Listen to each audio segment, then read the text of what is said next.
Bienvenue sur Africa 24 dans cette nouvelle édition du Non-Stop Info au sommaire de l'actualité. En Libye, Saïf al-Islam Kadhafi serait libre. La brigade armée de la ville de Zintan qui l'avait fait prisonnier l'aurait libéré il y a quelques jours.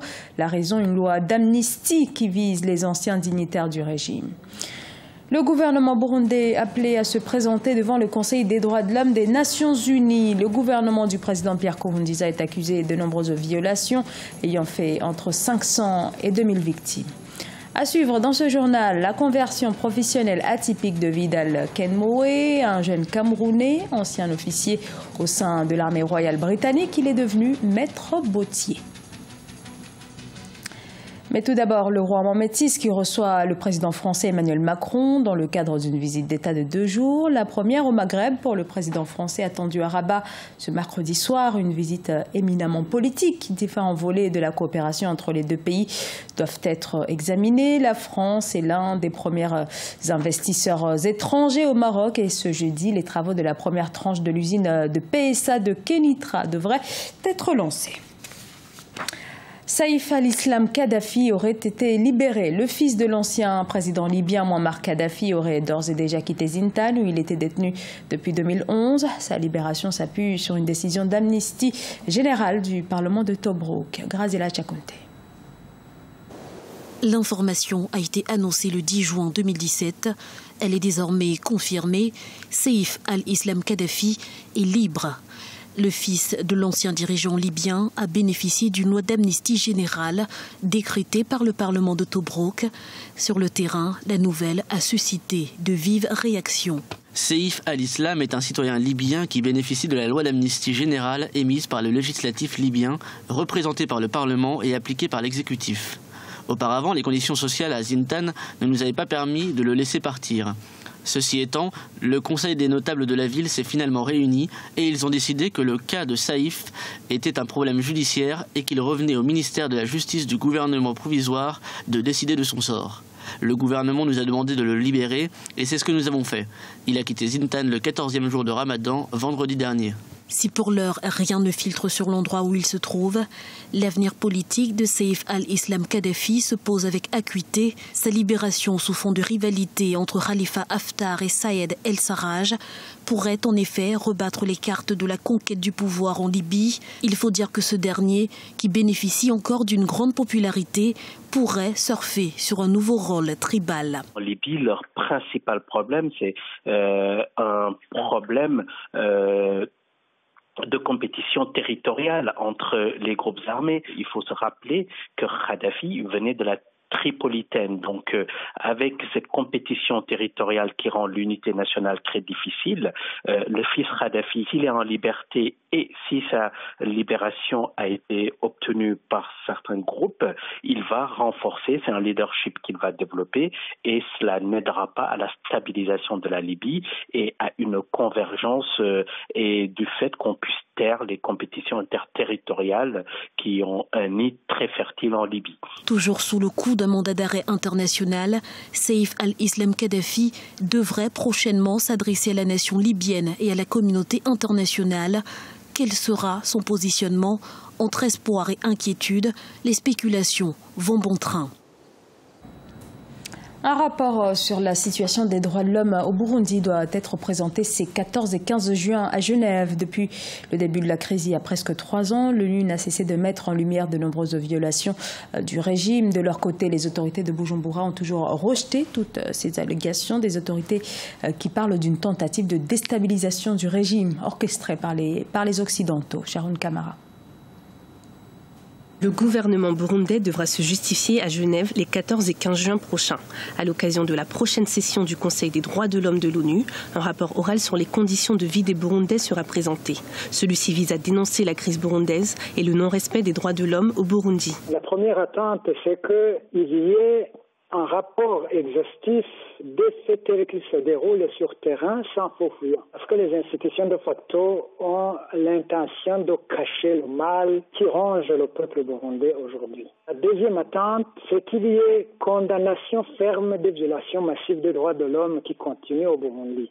La troisième, c'est que le peuple burundais et l'opposition du Burundi espère qu'à l'issue de cette session, il y aura des mesures concrètes qui seront prises pour faire arrêter ces violations des droits de l'homme qui endeuillent le Burundi depuis bientôt 2 ans et demi. Du côté du gouvernement, on dénonce une tentative de déstabilisation orchestrée par l'Occident. Le rapport oral qui sera présenté lors de la réunion dresserait un tableau inquiétant sur la situation des droits de l'homme au Burundi. Une situation que Bujumbura conteste vivement. Il généralise en disant que les droits de l'homme ne sont pas respectés. L'important, c'est l'attention que le gouvernement réserve à ces violations des droits de l'homme.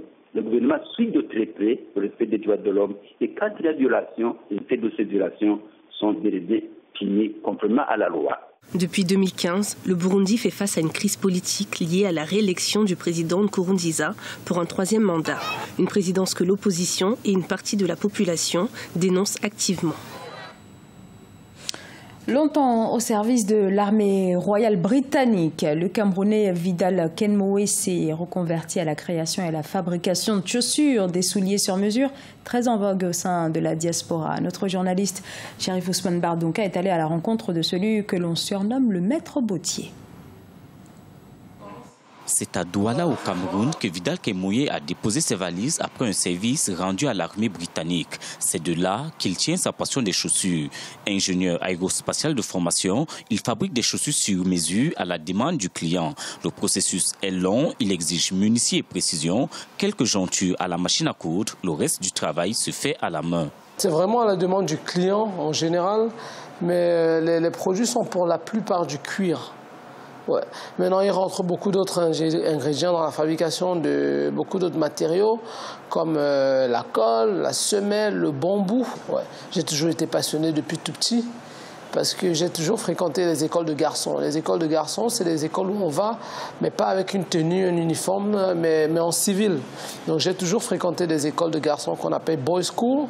Donc depuis tout petit, je vais à l'école en culotte, en chaussures et en t-shirt. Étant essentiellement artisanal, Vidal Kenmoé n'a pas été confronté au problème de financement au début de son projet.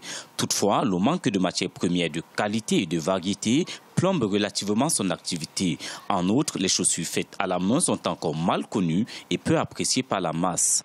C'est vrai que mon activité a un aspect très artisanal, donc j'utilise pas beaucoup de matières, beaucoup d'appareils industriels. Oui, c'est essentiellement fait à la main. Donc une bonne partie de l'investissement va dans la matière première, dans l'achat du cuir et de tous les autres matériaux que j'ai cités plus tôt. Il faudrait que je pense que les gens devraient être éduqués sur les chaussures faites main, parce que la plupart de mes clients et même de mon entourage n'arrivent pas à distinguer la différence entre une chaussure faite main et une chaussure industrielle. Donc on a ce réel problème-là où en fait des gens comparent les deux activités, du prêt-à-porter et du fait main, et ça cause un très grand embûche à mon activité. Si la majeure partie de ses clients se retrouvent au sein de la diaspora camerounaise et parmi les stars de la musique et du sport, Vidal envisage adapter ses produits à la classe moyenne. L'ouverture d'un atelier est en cours à Douala et le maître bottier entend recruter et former des jeunes passionnés de chaussures afin que son rêve de chausser l'Afrique se réalise. Et la capitale camerounaise s'apprête à vibrer au rythme du Festival international du cinéma africain Écran Noir. Cette année marque les 20 ans d'existence de ce rendez-vous désormais devenu incontournable pour les cinéphiles qui sont cette année attendus à partir du 15 juillet. Reportage à Viviane Baoken. Noces de porcelaine pour les 20 ans du Festival international du cinéma africain Écran Noir du 15 au 23 juillet 2017 à Yaoundé. Plus que quelques semaines avant la levée des rideaux et les organisateurs dévoilent déjà les grandes innovations de cet autre rendez-vous du cinéma africain. La 1e édition du Festival Écran Noir a 2 principales innovations, à savoir le marché du film de l'Afrique centrale, qui est une plateforme de rencontre entre les porteurs de projets et de films finis, et de l'autre côté, les diffuseurs et les exploitants. Nous avons remarqué qu'il y a de plus en plus de séries qui sont produites dans la sous-région et nous avons décidé, avec l'appui des producteurs, de mettre sur pied une compétition série. Le Festival international du cinéma africain Écran Noir est également l'occasion pour les amateurs et professionnels du 7e art de renouer avec le film. Les acteurs du cinéma camerounais formulent des attentes plus précises. Les attentes sont beaucoup plus au stade de la proximité avec le public, de la communication avec ce public-là, parce que bien évidemment, quand les réalisateurs vont donner leur film à un festival, c'est pour essayer d'avoir un public assez présent, d'avoir des critiques qui puissent être édifiés sur leur film, d'avoir des potentiels acheteurs, des diffuseurs.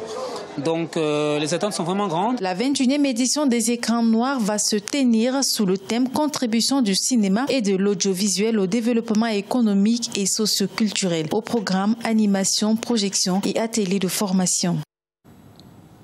Ce journal a été réalisé par l'ensemble de la rédaction. Merci à vous de l'avoir suivi. Dans un instant, une nouvelle édition de l'actualité sur Africa 24.